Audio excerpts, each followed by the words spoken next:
Hallelujah, सारी इज्जत सारा जलाल जिंदा खुदावंद के नाम को मिले और खुदावंद की सलामती आप सभी नाज़रीन पर हो। मैं आपकी होस्ट इवेंजलिस्ट सुजैना जॉर्ज आप सभी को पीओटी टीवी पर वेलकम करती हूँ और एक ज़बरदस्त प्रोग्राम मैं किसकी मानिंद बनूँ आपके लिए हम लेकर आए हैं और मैं खुदावंद की बेहद शुक्रगुजार हूँ नाज़रीन कि आप इस प्रोग्राम को बहुत पसंद करें। इस प्रोग्राम में हम बहुत से सवाल होते हैं हमारे पास और उन सवालों के जवाब हम खुदा की खादमा पास्टर कैथरीन नेल्सन से जानते हैं। तो आज भी हम एक बड़ा ही ज़बरदस्त किरदार आपके लिए लेकर आए हैं कलाम मुकद्दस के अंदर से ही और उस किरदार के ऊपर हम बात करेंगे, लेकिन इससे पहले हम खुदा की खादमा को वेलकम करेंगे। खुदा की सलामती आपके साथ हो पास्टर साहिबा। सुजैना आपके साथ भी हो। कैसी हैं आप? मैं बिल्कुल ठीक ठाक हूँ, खुदावंद का शुक्र है। आमीन आमीन। ये जो हमारा प्रोग्राम है मैं किसकी मानिंद बनूं बहुत ही ज़बरदस्त है और नाजरीन बहुत पसंद कर रहे हैं। आप इसके बारे में क्या कहेंगी? वाकई ये प्रोग्राम बहुत अच्छा है क्योंकि अरसा दराज से कोई ऐसा प्रोग्राम हमने नहीं कभी देखा कि टीवी पर ख़वातीन बैठकर बाइबल की ख़वातीन के ऊपर कोई बातचीत कर रही हों, सवालात के जवाबात मिल रहे हों। सो ये पहला ये टीवी प्रोग्राम है जिसमें बिब्लिकल वुमेन जो हैं उनके मुतालिक बातचीत हो रही है। बिल्कुल ऐसा और बहुत लोगों ने पसंद किया है, हमें फ़ोन भी आते हैं कि खुदा ने ये अच्छा मौका हमें बख्शा है कि ऐसा प्रोग्राम हमें मिला है। आमीन आमीन। खुदा का शुक्र हो। हमारे अंदर बहुत से क्वेश्चन होते हैं मगर हम चाहते हैं कि कोई हमारी रहनुमाई करे और खुदा का कलाम जो है हमारी रहनुमाई करता है और खुदा के खादमीन के वसीला से हम अपने सभी सवालों के जवाब जो है वो जानते हैं। तो आज भी बहुत से क्वेश्चन हैं मेरे पास और मैं उम्मीद करती हूँ कि आज का जो एपिसोड है उससे भी नाज़रीन बहुत बरकत पाएंगे। तो आज का जो किरदार है वो है रिबका का। रिबका के बारे में हम बात करेंगे। तो सबसे पहले आप बताइए कि रिबका के नाम का मतलब क्या है? रिबका का जो मतलब है वो है मजबूत घेरेदार रस्सी। एक है ना रस्सी वो खींचने वाली, थोड़ा सा उसकी लंबाई है और खींचा जाता है और बताया जाता है इतने, लेकिन ये ऐसी मजबूत रस्सी है जिससे कोई चीज को घेरे में ले लेते हैं और वो घेरे में आने वाली चीज उस रस्सी के वसीला से मजबूती से वो थमी रहती है। आमीन। ये है रिबका का मतलब। बहुत खूबसूरत मतलब है इसका, बहुत जबरदस्त नाम का मतलब है इसके कैरेक्टर के मुताबिक है। आमीन, ऐसा ही है। तो रिबका का कुछ बैकग्राउंड बताइए, उसका पस मंजर क्या था? रिबका का जो पस मंजर है वो ये है कि रिबका जो इब्राहिम का भाई नाहूर और नाहूर का बेटा बितूएल से मिल्का से पैदा हुई थी। और ये उस वक्त की बात है जब खुदावंद ने कहा था इब्राहिम मुझे इसहाक की कुर्बानी दे, तो लिखा है कोई मूल्यवान हो गया और वो वहां से बड़ा खुशी से लौटा क्योंकि खुदा ने क्या कहा, इब्राहिम अपना हाथ रोक ले और पीछे देख, बर्रे को ले और वो ज़बह कर। और लिखा है दोनों बाप बेटे खुशी खुशी घर वापस आ रहे थे तो एक और खुशी की खबर मिल गई कि नाहूर के बेटे बितूएल से बेटी पैदा हुई। सो इब्राहिम के अंदर इस बात के लिए खुशी कुर्बी थी। ये इसका पस मंजर है। आमीन। बहुत ज़बरदस्त उसके पस मंजर के बारे में बताया आपने और उसके नाम का मतलब भी बहुत ही ज़बरदस्त है। तो परसा भाई ये बताइए कि रिबका में ऐसी कौन कौन सी खूबियाँ थी, उसकी कुछ खूबियों के बारे में, उसके कुछ एट्रीब्यूट्स के बारे में आप बताइए। खुदावंद जिस लड़की को कलाम में जगह दे रहा है, नंबर 1, दूसरा वो इब्राहिम के ख़ानदान से थी, सारा के ख़ानदान से थी और आप देखें किस तरह उनकी खूबियाँ हमारे सामने हैं। सो इसीलिए तो इब्राहिम भी कहता है मेरे नातेदारों से लाना, मेरे रिश्तेदारों से लाना। वो वाइन सारा की ही तरह की थी और उसमें जो खूबी सबसे बड़ी है हमें नजर आती है वो है मोहब्बत करने वाली, खानदान से मोहब्बत करने वाली, मुसाफिरों से मोहब्बत करने वाली है ना। अलीअज़र से उसने मोहब्बत की, घरेलू माहौल की वो लड़की है। जब हम देखते हैं ना उसके हाथ में वो मटका है, वो पानी लेने के लिए जा रही है, तो इसका मतलब है वो माँ की मददगार है, वो अपने घरेलू निज़ाम में दिलचस्पी लेती है, काम करती है। फिर ये खानदान की वो घरेलू मददगार बन गई। और नंबर तीसरा ताबेदारी उसमें बहुत है। ताबेदारी का मतलब है कि घर के खानदान जो है उनके साथ भी उसने उनके हुक्म में रहना है, हर एक कानून के अंडर रहना है। और अगर वो बाहर गई है तो बाहर भी उसने कानून से बढ़कर काम नहीं किया। अगर ये बाद में भी मैं बताऊंगी, उसने बड़ी हेल्प की है अलीज़र की।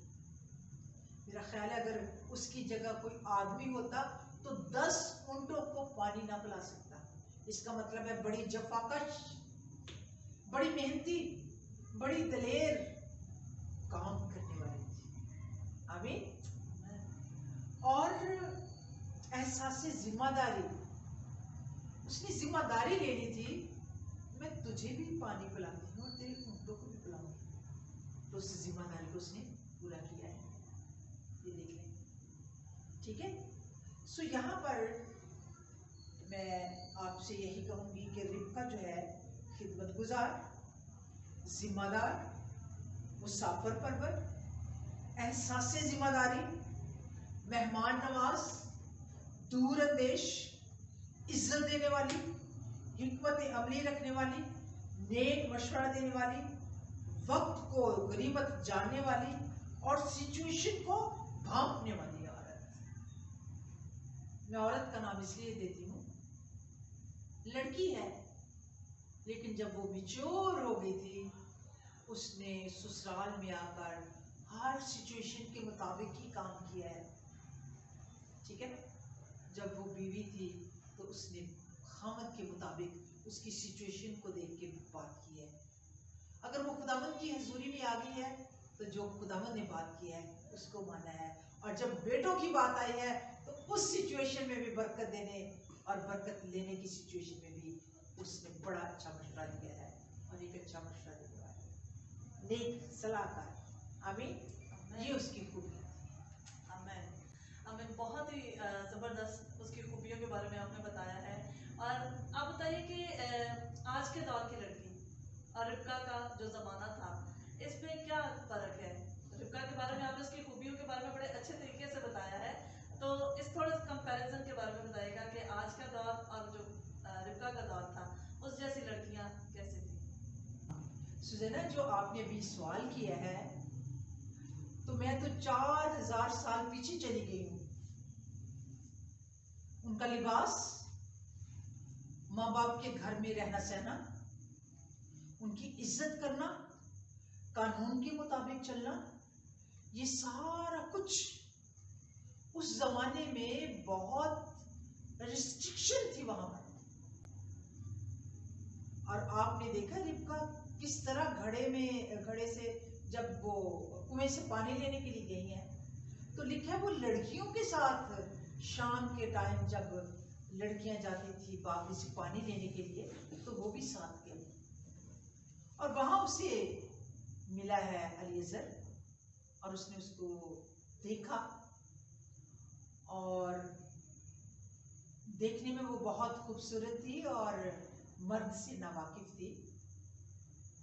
मैंने आपको पहले बताया है कि वो मुसाफिर परवर थी, मोहब्बत थी उसमें, जिम्मेदारी थी। जब उसने उसको कहा कि मुझे पानी पिला तो उसके दिल में एक मोहब्बत आ गई और उसने उसी मोहब्बत के वसीला से उसको पानी भी पिलाया और साथ में क्या कहा, मैं तेरे ऊँटों को भी पानी पिलाऊंगी। और मैं इस बात के लिए बड़ी हैरान होती हूँ कि एक ऊँट कम से कम 10 बाल्टियां पीता है। इसका मतलब है वो बड़ी मेहनती, बहुत मेहनती थी। आज सुजैना कोई लड़की मेहनत से काम नहीं करती, थक जाती है बहुत जल्दी। आज मॉडर्न लाइफ में आप खुद ही अंदाजा लगाएं, क्या आज की लड़की रुबैका जैसा काम कर सकती है? नहीं कर सकती। मुश्किल है, बहुत मुश्किल उसके लिए हो जाएगा। इसलिए कि वो अपने घर के कामों से थक जाती है, वो घर के कामों में इंटरेस्ट नहीं लेती, वो अपनी माँ का कहना नहीं मानती। बहुत सी माएँ कहती हैं, सिस्टर मेरी बेटी को समझाएं, ये काम नहीं करती, ये आती है बस मोबाइल पकड़ती है। मेरी बच्चियों, अगर किसी ने खुदावंद की नजदीकी को हासिल करना है, अपने मुस्तकबिल के लिए, अपने प्रेजेंट टाइम के लिए खुदा से बरकतें लेनी है, तो किसकी तरह अपने आप को कर ले? रुबैका की तरह। क्योंकि रुबैका के अंदर खुदावंद के लोगों के लिए मोहब्बत थी, इज्जत थी, और उसने अलीअज़र दमिश्की के साथ मोहब्बत से काम किया, मोहब्बत से पेश आई, और खुदा ने उसको क्या इनाम दिया? एक बहुत बड़ा इनाम दे दिया। आगे चल के आप देखेंगी 2 कौमों की वो मां बनी है। आज जवान लड़कियां अगर मेहनत से काम करें, इज्जत करें, माँ बाप का कहना माने, और मुसाफिर परवरी इनमें हो, तो यकीनन वो वैसा ही अंजाम पाएंगी जैसा रिबका ने पाया। पर सब बहुत अच्छे तरीके से आपने बताया है, और रिबका के बारे में आपने बताया कि अलीअज़र जो है वो जाता है, रिबका को देखने जाता है ताकि वो इज़हाक के लिए उसको पसंद करे। वो खुदावंद के आगे उस बात को भी रखता है, तो जैसे उसने उस बात को रखा वैसा ही उसके साथ हुआ। तो एक प्रॉपर शादी जो है हमें कलाम मुकद्दस में इस जोड़े की मिलती है। तो बताइए कि इनकी शादी के बारे में, और खुदावंद की इस पूरे शादी में क्या रजामंदी थी, और कैसे खुदावंद ने इस प्लान को जो था अपने अंदर जो रखा हुआ था खुदावंद ने उसको कैसे पूरा किया? आपकी क्या राय है? आप जरा इसमें बताइएगा। बात ये है कि इब्राहिम जो है, इसके लिए लिखे है वो ईमान लाया, और ईमानदारों का बाप भी कहते हैं। जब उसने कहा ना कि तू मेरे रान के नीचे हाथ रख, कि मैं किसी और कनानियों से या गैर कौम की लड़कियों से मैं नहीं शादी करना चाहता, और मेरे लिए वहां से लाना जो मेरे रिश्तेदार हैं, वहीं से खुदा की जो उसके बारे में ख्यालात थे वो जाहिर होने शुरू हो गए। उसी वक्त उनकी सलाह मशवरा जो है, और यहाँ पर लिखा है कि खुदावंद आसमान का खुदा जो मुझे मेरे बाप के घर और मेरी जात भूमि से निकाल लाया, और जिसने मुझसे बातें की और कसम खाकर मुझसे कहा मैं तेरी नस्ल को ये मुल्क दूंगा, वही तेरे आगे आगे अपना फरिश्ता भेजेगा कि तू वहां से मेरे बेटे के लिए बीवी लाए।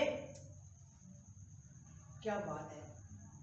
कहता है मेरा खुदावंद खुदा जो है वो तुझे वहां भेजेगा, और फरिश्ता साथ तेरे होगा कि तू वहां से बीवी लेकर आए। अब आप ये देखें, खुदावंद तो हर वक्त एल शेडाई है ना, और वो शामा है, वो सुनता है, वो जो कुछ मांगे देता है ना, एल शेडाई देता है, और जो कुछ हम कहते हैं वो सुनता है, शामा है। खुदावंद ने सब कुछ सुन लिया, और लिखा है जब तैयार हो गया अलीअज़र, 10 ऊंट बराबर भरे हुए थे, अपने साथ उसने नौकरों को भी रखा जो ऊंटों पर सवार थे, और लिखा है वो वैसे ही क्या, उसी ही आवाज की गूंज में खुदावंद का फरिश्ता तेरे आगे आगे चलेगा, और लिखा है वो उसी तरफ गामज़न हो गया। आमीन। मेसोपोटामिया के ही इलाका की तरफ वो गामज़न हो गया, और पहुंचा कहाँ है? मेसोपोटामिया के जो इलाका है जहाँ नहूर लोग रहते थे, उसी गांव में, बिल्कुल कुएं के पास। ये सारी खुदा की फरिश्तों की आगे आगे उसके जाल चल रहे थे, रहनुमाई कर रहे थे, और जब वहां पहुंचा है, वहां उसने कौन सी दुआ की है? ऐ खुदा जिससे मैं पानी मांगू और जो मुझे कहे कि मैं तुझे भी पिलाती हूँ और तेरे ऊँटों को भी वही हूँ। इसमें हमें क्या नजर आता है? इसमें हमें नजर आता है कि अगर वो साहिब ईमान है तो आगे अलीएज़र जो पुराना उसका नौकर है उसको भी वैसे ही ईमान खुदावंद की तरफ से मिला है। और उसने जाकर जब ये बात की, सुजाना मेरे अंदर एकदम से आ जाता है कि देखो आज क्या ऐसे है कि बारात ना हो और एक नौकर को भेज दिया जाए। आज तो लोग कहते हैं 100 लोग जाएं, बारात लेके आए, बीवी को लेके आए और दूल्हा आगे आगे जाए कार में, दूल्हा घर में बैठा है ईमान के वसीला से। इब्राहिम घर में है ईमान के वसीला से, और सिर्फ साल खुर्दा नौकर गया है ईमान के वसीला से। और वहां जब उसने देखा है उसको ऐन वक्त पर आ गई है, घड़ा उसके रखा हुआ है साइड पे और लिखा है, सर के ऊपर रखा हुआ है, कंधों के ऊपर रखा, कई कंधों के ऊपर रखते हैं, कई सर के ऊपर रखते हैं, लेकिन लिखा है उसने अपने कांधों के ऊपर रखा हुआ था। और जब उसने कहा कि मुझे पानी पिला, तो उसने कंधा से घड़ा उतारा, लिखा है वो नीचे गई और पानी भर कर लाई। उसने कहा मैं तुझे भी पिलाऊंगी और तेरे ऊँटों को भी पिलाऊंगी। Praise the lord, praise the lord. लो सुजैना, ये था खुदावंद की तरफ से उसने मांगा और उसको वैसा ही जवाब मिला। आमीन, आमीन। सो यहाँ पर हम कैसे कहेंगे कि वो खुदावंद खुदा का बनाया हुआ मंसूबा नहीं? आमीन, आमीन। और वहाँ पर उसे रिबका पसंद आ गई। बहुत ज़बरदस्त फलसफा आपने अभी जो बताया है, और आपकी बातों से मैं ये अक्स कर रही हूँ और अंदाज़ा मैंने ये लगाया है कि जो ख़ानदान खुदावंद के हाथ के नीचे रहकर अपने सारे काम करते हैं, खुदावंद भी उन ख़ानदानों के कामों में और शादी ब्याहों में मुकम्मल तौर पर इन्वॉल्व होता है। तो क्या ऐसा मुमकिन है कि कभी खुदावंद किसी शादी ब्याह में इन्वॉल्व ना हो? क्या उनके इरादों में इन्वॉल्व ना हो? इसके बारे में आप क्या राय देती हैं? देखो सुजैना, जो खुदावंद के लोग हैं वो खुदावंद के इरादों के मुताबिक चलते हैं, और जो खुदा के लोग नहीं हैं वो खुदा से बगैर कुछ अपने रिश्तों को जोड़ते हैं, वहां खुदावंद भी मौजूद नहीं होता। यहाँ पर जो इसहाक के लिए रिश्ता हुआ है, मुकम्मल तौर पर खुदा का हाथ उनके साथ है, क्योंकि अलीएज़र ने जब दुआ की तो खुदावंद का फरिश्ता उसके साथ साथ था। जब इब्राहिम ने दुआ की तो इब्राहिम ने वही दुआ की और खुदा का फरिश्ता उसके साथ था। और आगे हम देखते हैं जब लड़की को बाइबल मुकद्दस में आपने देखा किस तरह ईसाऊ ने हित्ती लड़कियों से शादियां की। उसकी पहली बीवी भी हित्ती थी, दूसरी भी हित्ती थी, और कलाम मुकद्दस इस बात का गवाह है कि जब ईसाऊ ने हित्ती लड़कियों से शादियां की तो वही लड़कियां याकूब, इसहाक और रिबका की वबाले जान बनी हुई थी। इसका मतलब ये है कि उन शादियों के इंतजाम में खुदावंद का हाथ नहीं था। ठीक है? और वो औरतें, वो लड़कियां जो हैं वो रिबका और इसहाक के लिए वबाले जान यानी मुसीबत का बाइस थी। अब्राहम भी अपने बेटे के लिए हित्ती लड़कियों को पसंद नहीं करता था और एसाऊ ने ये कदम उठा लिया। हाँ जी, ईसाऊ ने ये कदम उठा दिया और खुदावंद जो था उसकी रजामंदी इसमें नहीं थी। बिल्कुल ऐसा ही है। तो आप मुझे बताइए कि क्या शादी ब्याह में औरत की रजामंदी जानना हमारे लिए ज़रूरी है या नहीं है? कलाम मुकद्दस इसके बारे में क्या बताता है? सुजैना, मैं चाहूंगी कि ये क्वेश्चन जो है इसका जवाब हमें कलाम मुकद्दस बहुत खूबसूरती से देता है और रिबका के तौले से ही है। जरा मेरे साथ निकालिए पैदाइश 24 बार उसकी 57 आयत। उन्होंने कहा, हम लड़की को बुलाकर पूछते हैं कि वो क्या कहती है। तब उन्होंने रिबका को बुलाकर उससे पूछा, क्या तू इस आदमी के साथ जाएगी? उसने कहा, जाऊंगी जाऊंगी। तब उन्होंने अपनी बहन रिबका और उसकी दाया और इब्राहिम के नौकर और उसके आदमियों को रुखसत किया, और उन्होंने रिबका को दुआ दी और उससे कहा, ऐ हमारी बहन, तू लाखों की माँ हो और तेरी नस्ल अपने कीना रखने वालों के फाटक की मालिक हो। और रिबका और उसकी सहेलियां उठकर ऊंटों पर सवार हुई और उस आदमी के पीछे बोली। सो वो आदमी रिबका को साथ लेकर रवाना हुआ। आमीन। खुदा का कलाम कितनी खूबसूरती से हमें इस बात के लिए इन्फॉर्म करता है कि मसीहत में कभी भी लड़की पर पाबंदी नहीं की गई। लड़की की रजामंदी को अव्वल दर्जा दिया गया है। कलाम उसके ऊपर सख्त तनकीद कर रहा है कि उसने अपनी बेटी से पूछा, और जब बेटी ने कहा मैं रजामंद हूं, तो फिर उसको रुखसत किया गया है। खुदावंद ऐसी शादियां जो जबरन हो, ऐसी शादियां जिसमें खरीदा जाए और बेचा जाए, ऐसी शादियां जो अदालत में की जाए, ऐसी शादियां जो सिर्फ और सिर्फ यकतरफा मर्जी के मुताबिक जाए, वो कभी मुबारक हाली में नहीं आते। वो कभी खुदावंद की तरफ से मुबारक नहीं होती। यहां पर हमें नजर आता है बाइबल में जो शादी हुई है, इसमें 100% खुदावंद की तरफ से हुआ है, और उसमें 100% ही रजामंदी रिबका की है। उसने अपने माँ बाप को जवाब दे दिया है, हाँ मैं जाऊंगी। आमीन। हमें बहुत अच्छा लगा है उसका जवाब, हाँ मैं जाऊंगी। काश हमारी सारी मसीही लड़कियां इसी तरह अपने वालिदैन के मुताबिक, अपने वालिदैन की जितनी भी उनके इरादे और ख्याल हैं, उनको भाप लें और कहें, हाँ मैं जाऊंगी। आमीन। बहुत अच्छे तरीके से परसबा आपने बताया है, मैं इस बात को मानती भी हूँ। और मैं नाजरीन आपसे ये कहना चाहती हूँ कि आप ज़रूर इन बातों को सुने, क्योंकि तशद्दुद करके या जबरन या ज़बरदस्ती या खरीदो फरोख्त की शादियाँ या अदालती शादियों में खुदावन नहीं होता है।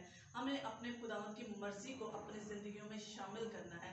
ख़ानदान जो है, जब भी शादी ब्याह का मौका हो तो अपने खुदावन को अवलीन तरजीह जो है वो ज़रूर दें।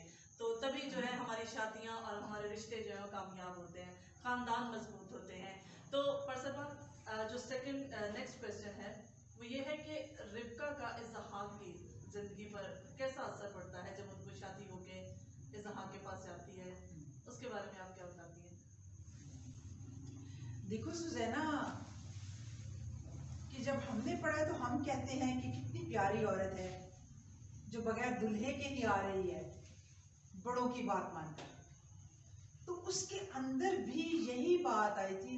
लिखा है वो मैदान में कुछ सोचने के लिए निकला, तो वो यही कुछ कह रहा होगा, सोच रहा होगा कि बड़ा बुजुर्ग लेने के लिए गया है, मैं खुदा हमने तो ईमान से मांगा है। और जब उसने देखा कि वाकई 10 ऊंट आ रहे हैं और एक दोशीज़ा है जिसने बुर्का पहना हुआ है और वो आ रही है, तो उसके दिल में कितनी इज्जत ऑनर उसके लिए और कितना प्यार, और उस वक्त वो खुदा का कितना वो शुक्रगुजार होगा कि खुदा तूने तो मेरे लिए बहुत अच्छा इंतजाम किया है। मेरी माँ इस वक्त नहीं है घर में, उसकी डेथ हो गई थी, और खुदावंत तूने मेरे लिए कितना काम कर दिया है। नंबर 1, जब वो वहां जाता है ना, दूर से सारा देखती है रिबका, और वो ऊंट से नीचे उतर जाती है और पूछती है, ये कौन है जो मैदान में है? तो एलीएज़र उसको कहता है, ये मेरा मालिक है। उसको समझ लग गई है कि ये वही है जिसके बारे में कह रहा है मेरा मालिक है, क्योंकि उस वक्त यंग है, मतलब 40 एज है, जबकि इब्राहिम उस वक्त कितना बूढ़ा था। तो वही शख्स उसको नजर आ रहा है। तो आप देखें कि इसहाक के दिल में उसकी कितनी इज्जत होगी, है ना, कि मुझे देखकर वो ऊंट से उतरी है, गोया ये मेरी इज्जत कर रही है, मुझसे मिलने के लिए नीचे उतरी है। उसके दिल में ये 2 बातें उसी वक्त आ गई थी, उसी दिन कि एक तो ये बहुत मोहब्बत करने वाली है, नंबर 2 बहुत इज्जत देने वाली है, वफादार है, और ये मेरी जिंदगी में मेरे साथ साथ रहेगी। आमीन। आमीन। बहुत ही ज़बरदस्त आपने बताया कि इसका उसकी ज़िंदगी में क्या असर आया है। तो यकीनन जब एक ताबेदार वफादार बीवी मिलती है, तो अगर ज़िंदगी में कोई गम भी हो तो वो भी निकल जाता है। तो इसी तरह से हुआ। आप कुछ कहने लगी? हाँ, मैं वो ये कहने लगी थी कि यहाँ तक बात नहीं रही। जब रिबका आई है तो सबसे पहले उसको वो अपनी माँ के डेरे में लेके गया है। वो अपनी माँ की सारी चीजों को दिखाना चाहता था। मेरी माँ किस तरह रहती थी, मेरी माँ का घर, मेरी माँ का कमरा, खैमा। तो लिखा है वहां उसने शादी की उससे, वहां पर उसने तसल्ली पाई। इसका मतलब ये है कि जब से सारा की डेथ हुई है, इसहाक तसल्ली में नहीं, और जब उसके घर में रिबका आई है बीवी बनकर, तो उस वक्त उसने माँ की वो सारी जितनी भी उसको परेशानी थी वो सब पूरी कर दी। किसने? रिबका ने। सो तसल्ली उसने पाई है।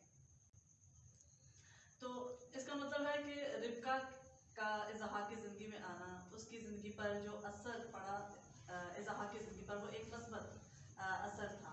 तो ये बड़ा ही अच्छा हमने क्वेश्चन का आंसर जाना है। और नेक्स्ट मेरा ये क्वेश्चन है फलसफा कि रिबका जो कि शादी करके आती है, शादी के बाद जो है अक्सर लोगों का यही होता है कि औलाद पैदा होते हैं, मगर कलाम हमें बताता है कि वो बांझपन की हालत में थी। तो ऐसी हालत में इसहाक का रिबका के साथ कैसा रवैया रहा? कलाम हमें क्या बताता है?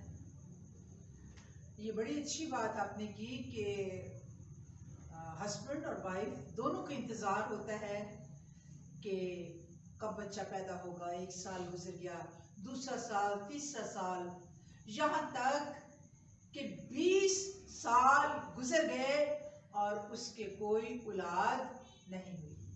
दूसरे अल्फाज में रिबका के लिए भी लिखा है वो बांझ थी। लेकिन एक बात देखी है आपने कि इसहाक के अंदर कोई दूसरी शादी के लिए कोई सवाल नहीं उठा। No question at all. कलाम उसके लिए बिल्कुल पॉजिटिव बात करता है कि इसहाक ने उसके लिए दुआ की कि खुदा तू रिबका को औलाद दे। और लिखा है जैसे ही खुदा ने दुआ सुनी, रिबका को खुदावंद ने 2 लड़के दिए। आमीन। और जितने भी बुजुर्ग गुजरे हैं, इब्राहिम की भी इसी तरह 3 बीवियां थी।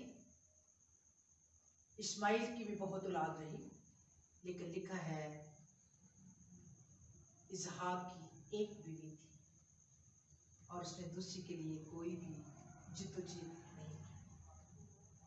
और यहाँ पर हम देखते हैं कि उसके लिए दुआ की गई और खुदा ने दुआ सुन ली। आमीन, आमीन। यहाँ तो हमने देखा कि इसहाक ने रिबका के लिए दुआ की। तो रिबका की दुआ या हालत, उसकी हालत कैसी थी? क्या वो दुआ में मजबूत थी? क्या कलाम हमें बताता है? जिस तरह इसहाक ने खुदावंद से दुआ की और खुदावंद ने रिबका को औलाद बख्शी, इसी तरह रिबका भी खुदा से दुआ किया करती थी। और एक दिन ड्यूरिंग प्रेगनेंसी उसके बहुत दर्द हुई। कलाम मुकद्दस में लिखा है जब उसके दर्द हुई तो वो खुदा के पास गई। आमीन, आमीन। उसके लिए बहुत सारी राहें थी। किसी बाबे फकीर के पास, कोई दम दरूद करने वाले के पास, किसी जादूगर के पास कि मेरा इलाज कर, या मैं कोई मेडिसिन ले लेती हूँ, कोई जड़ी बूटियां ले लेती हूँ, मैं ठीक हो जाऊंगी। वो कहीं नहीं गई, फकत रिबका खुदा के पास गई है। उसने दुआ की और कलाम मुकद्दस में लिखा है, पैदाइश 25 बाब उसकी आयत देख लें, 21वीं आयत। और इसहाक ने अपनी बीवी के लिए खुदावंद से दुआ की क्योंकि वो भांज थी, और खुदावंद ने उसकी दुआ कबूल की और उसकी बीवी रिबका हामला हुई और उसके पेट में 2 लड़के आपस में मुजाहमत करने लगे। तब उसने कहा, अगर ऐसा ही है तो मैं जीती क्यों हूं? वो खुदावंद से पूछने गई, खुदावंद के पास गई और दुआ में सवाल कर रही है, ऐ खुदावंद खुदा, मैं जीती क्यों हूं? खुदावंद ने क्या जवाब दिया?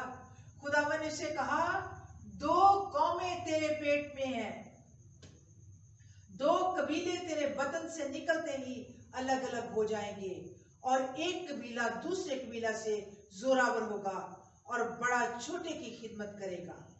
आमीन। ये है एक अच्छी दुआया औरत की निशानी कि जब तकलीफ हो तो किसके पास जाए? खुदा के पास जाए। आमीन। बहुत ही जबरदस्त फलसफा। इस क्वेश्चन का आंसर जो है ना बहुत ही तसल्ली बख्श नाजरीन के लिए भी रहा होगा, क्योंकि मेरे अजीजों, शौहर या बीवी दोनों जो है एक दूसरे के लिए दुआ कर सकते हैं।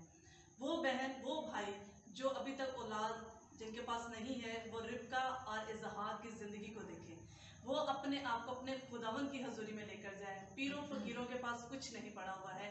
हम अपना मामला जो है अपने खुदावंद के ऊपर छोड़े, क्योंकि वही है जो औलाद देने की कुदरत रखता है और औलाद जो है उसी की तरफ से मिरास है। तो बहुत ही जबरदस्त है ये क्वेश्चन। हम बड़े शुक्रगुजार हैं आपके, आपने बड़े अच्छे तरीके से कलाम मुकद्दस की रूह से इस सवाल का जवाब हमें दिया है। तो अभी बताइए कि औलाद पैदा हो गई है रिबका के, वो औलाद वाली बन गई है, तो कलाम हमें रिबका को एज ए मदर जो है वो कैसी खातून बताता है? आपकी क्या राय है इस बारे में? वो एक अच्छी औरत थी, अच्छी बीवी, अच्छी माँ और अच्छी बहन साबित हुई। आपको पता है? जी। आमीन, आमीन। उसने दोनों बच्चों की तरबियत दिलो जान से की हुई थी, दोनों को पैदा किया और दोनों की तरबियत थी। लेकिन वो देख रही थी कि बड़ा जो ईसाऊ है वो तरबियत पजीर होना पसंद नहीं कर रहा। माँ को पता चल जाता है कि फलां बच्चा जो है वो तरबियत पजीर है और दूसरा बच्चा तरबियत पजीर नहीं हो सकता। और उसे वो याद आई खुदा की बात, बड़ा छोटे की खिदमत करेगा। ये 2 लड़के नहीं बल्कि 2 कौमें तेरे पेट में हैं। और वो देख भी रही थी कि ईसाऊ के बड़े बड़े लंबे लंबे बाल हैं और ईसाऊ जो है ये सुर्ख रंग का है, लेकिन हुक्म नहीं मानता, नाफरमान है, तरबियत को पसंद नहीं करता, अपनी मर्जी करता है, बाहर निकल जाता है। लेकिन याकूब माँ को प्यार करने वाला, बाप को इज्जत देने वाला, माँ के साथ मददगार, भेड़ बकरियों का चरवाहा। आप देखें ईसाऊ शिकार के लिए निकल जाता था, लेकिन जो याकूब है ये माँ के साथ रहता और बकरियां भेड़ बकरियों को पालता था। और माँ को वो याद आ गई बात कि बरकत है तो उसके लिए बरकत है। सो यहाँ पे वो एक अच्छी माँ साबित हुई है। जिसको बरकत मिलनी चाहिए थी उसने उसी पे स्ट्रेस किया है, और जिसको बरकत नहीं मिलनी चाहिए थी उसने उसके लिए भी वो बात कर दी है। आमीन। बहुत अच्छा किरदार है रिबका का। एक अच्छी माँ, एक अच्छी बेटी, एक अच्छी बीवी साबित हो रही है वो। तो हम देखते हैं कि पूरे जितनी भी हम उसकी हिस्ट्री देखते हैं, स्टोरी पढ़ते हैं बाइबल के अंदर, तो वहाँ हमने कहीं नहीं पढ़ा कि वो अपने शौहर की किसी भी बात की उसने खिलाफ वर्जी की हो, सिवाय एक के। एक जगह हम पढ़ते हैं कि जब इसहाक अपने बड़े बेटे को बरकत देना चाहता है तो वो अपने शौहर की उस जो फैसला उसने किया होता है उसकी खिलाफ वर्जी करती है। तो ऐसा रिबका क्यों करती है? यहाँ पर रिबका की बात नहीं है।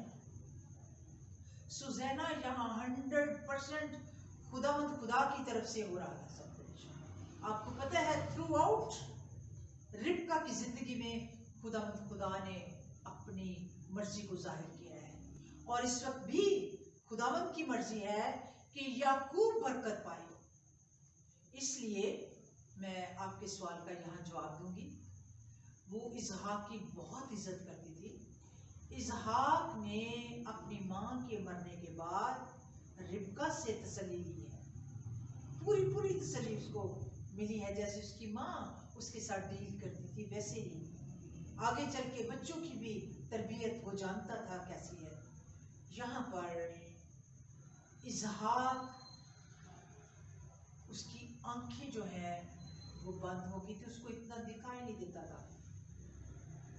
जब इसहाक ने एक दिन कहा कि मुझे जा ईसाऊ अपना शिकार ले गया और मुझे खिला ताकि मैं तुझे बरकत दूं, ये सुन लिया रिबका ने। और रिबका ने एकदम से अपने बेटे याकूब को कहा, याकूब भाग के तू ले गया 2 बच्चे लिया बकरियों के। तो लिखा है उसने वहाँ उसको गोश्त को बना के अच्छी तरह तो तैयार किया। इससे पेशतर के ईसाऊ आ जाता, उसने तैयार करके उसको दिया। याकूब ने कहा मैं नहीं लेकर जाऊंगा, क्योंकि मैं कैसे ईसाऊ बन सकता हूँ, उसके तो बाल हैं, अलग अलग होती है ना, आवाज अलग है। उसने कहा, उसने हिकमत अमली से बाल जो है बकरियों की जो खाल है वो उसके बाजू पे लगा दी। और उसने कहा नहीं तू चाह तू बरकत ले। उसने कहा नहीं ऐसा ना हो कि मेरे लिए वो लानत का बाइस बने। उसने कहा तू जा, अगर लानत है तो वो मेरे लिए होगी, तेरे लिए नहीं। वो खुदावंद के मंसूबे को बहुत गहरे तौर पर जानती थी, क्योंकि खुदावंद का मंसूबा था याकूब को बरकत देने का। खुदावंद का मंसूबा था याकूब की नस्ल, याकूब कौम बने, याकूब की नस्ल की बरकतें खुदा चाहता था। रिबका को भी पता था। सो यहाँ पर उसने जब उसको भेजा तो आपको पता ही है इसहाक ने जो कुछ कहा, कहता है आवाज तो याकूब की है लेकिन जिस्म ईसाऊ का है। तो यहाँ पर उसने अगर बरकत ली है तो ये खुदा की तरफ से। इसलिए सिर्फ एक ही बात है, यही एक वाक्य है जिसमें उसने हस्बैंड की बजाय खुदावंद को अपने सामने रखा कि खुदावंद तेरी मर्जी थी कि याकूब को बरकत मिले, और मेरी भी यही मर्जी है जो तेरी मर्जी है, याकूब को भी बरकत मिले, क्योंकि याकूब भी आगे चल के इसराइल है, और इसराइल के लिए बरकतें, इसराइल की नस्ल के लिए बरकतें, और इसराइल कौम के लिए बरकतें हैं। सो ये याकूब के लिए ही बरकतें हैं। आमीन आमेन आमेन। तो परसबा ये तो थी कि किस तरह रिबका ने इसहाक से याकूब को बरकत दिलवाई, ठीक है, और ये खुदावंद की मर्जी के मुताबिक ही था। तो जब एसाव को पता चलता है तो उसमें रिबका का क्या किरदार होता है? एसाव ने यकीनन नाराजगी तो दिखाई होगी, वावेला भी मचाया होगा, तो रिबका जो है इसमें क्या अपना किरदार दिखाती है? रिबका ने एक बड़ी अच्छी मशवरा दी थी, बड़ी अच्छी सलाहकारी, और कलाम मुकद्दस में भी एक बड़ा अच्छी वर्ड्स है इंसान में, नेक सलाह लेके तू जंग कर सकता है, और अच्छी मशवरत में सलामती है।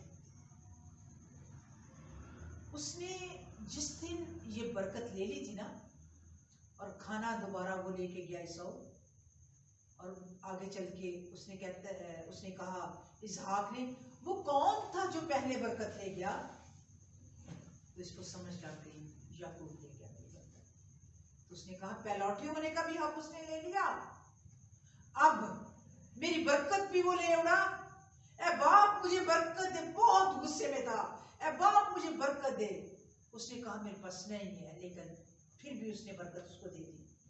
उस वक्त रिबका जो थी ये मामले को भांप गई कि इसहाक बहुत गुस्से में है। इसहाक का बस चलता, क्योंकि वो शिकारी है, जानवरों को मार देता था, दौड़ते दौड़ते जानवरों को मार देता था। वो डर गई कि हो सकता है ये याकूब को मार ना दे, शिकारी है ना, गुस्से में है, जानवरों जैसा उसका हशर था, दौड़ता दौड़ता आना और दौड़ते दौड़ते जाना, खाने की परवाह नहीं है, और गुस्सा आया था, उसकी जानवर जैसी नेचर थी। इसलिए रिबका भाग गई और उसने एक मशवरा दिया। उसने कहा तू अपनी माँ लाबन के पास चला जा, और लिखा है उसने ये सलाह अपने हस्बैंड से भी की, इसहाक से भी। और आप देखिए कि हस्बैंड उसका बाप, याकूब का बाप भी उसको बरकत देता है।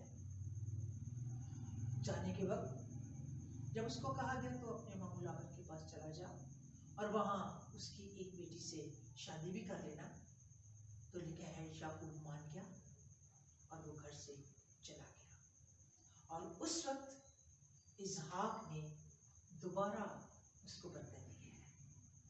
आमीन आमीन। और यहाँ पर हम देखते हैं कि रिबका ने बहुत अक्लमंदी से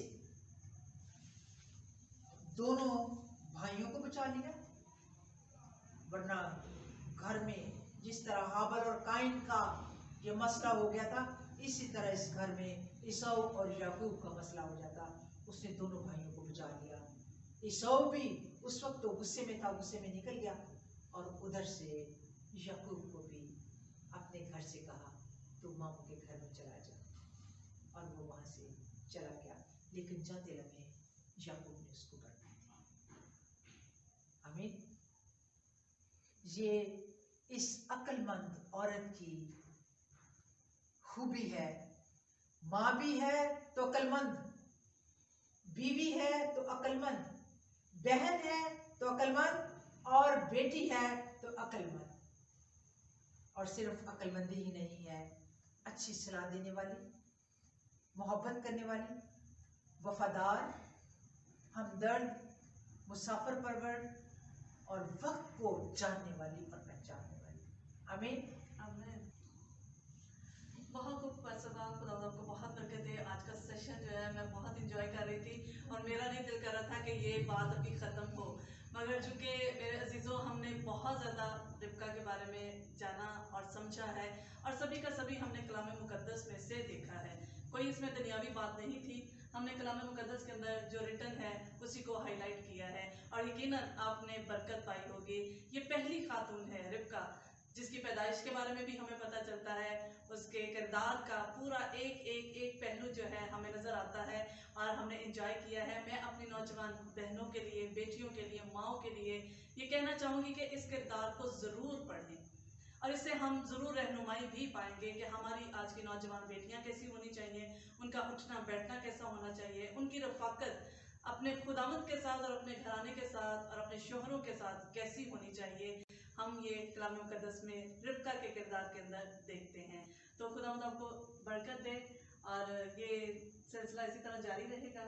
तो मैं चाहूँगी कि आप हमारी नौजवान बेटियों के लिए, बहनों के लिए दुआ करें ताकि वो अपने किरदार को कलाम मुक़द्दस के मुताबिक बनाने वाली बने। आए हम सब अपनी आंखें बंद करेंगे। हमारे जिंदा जलाली आसमानी बाप, मैं दिल की गहराइयों से खुदावंद आज के इस एपिसोड के लिए तेरा शुक्र करती हूँ। हम खुदावंद आज के कैरेक्टर के लिए, रिबका के लिए, जिसने अपने किरदार से आज बहुत सी बहनों के दिल खोल दिए हैं, बेटियों के, माँओं के, बहनों के, ऐ खुदावंद सबके अंदर खिदमत गुजारी की रूह, मोहब्बत की रूह, ताबेदारी की रूह, एहसास जिम्मेदारी की रूह, ऐ खुदावंद खुदा उनको बख्श दे कि वो अपने अपने घरों के इंतजाम अच्छे मशवरे से, अच्छे दूरअंदेशी से, एक दूसरे को इज्जत देने से और हिकमत अमली से खुदावंद अपने घरों को चलाने वाली हो जाए। तेरा शुक्र हो। मैं अपनी बेटियों के लिए बरकत की दुआ करती हूँ, अपनी बहनों के लिए बरकत की दुआ करती हूँ और आज एक एक बहन के लिए ऐ खुदा बरकत मांग लेती हूँ। तेरा शुक्र हो। मसीह यीशु मसीह के नाम से मांग लिया और पा लिया। आमीन, आमीन, आमीन। तो नाज़रीन, यकीनन आप इस पूरे सेशन से, इस सारी गुफ्तगू से बरकत पाएंगे। तो मैं आपसे रिक्वेस्ट करना चाहूँगी कि आप ज़रूर पीओटी टीवी को और हमारे यूट्यूब चैनल को सब्सक्राइब करें, लाइक करें और ज़्यादा से ज़्यादा इन वीडियोस को अपने दोस्तों के साथ, अपने अजीज़ों के साथ शेयर करें और बरकत का बायस बने। और बेल आइकन को भी प्रेस करें ताकि हमारी आने वाली जितनी भी नई एपिसोड्स हैं आपको मिलें और आप उससे एंजॉय करें, बरकत पाएं। हमें नेक्स्ट एपिसोड के लिए इजाज़त दीजिए। आपकी खिदमत में जल्द हाजिर होंगे। तब तक के लिए अपना ख्याल रखें। Good bye and God bless you all. आमीन।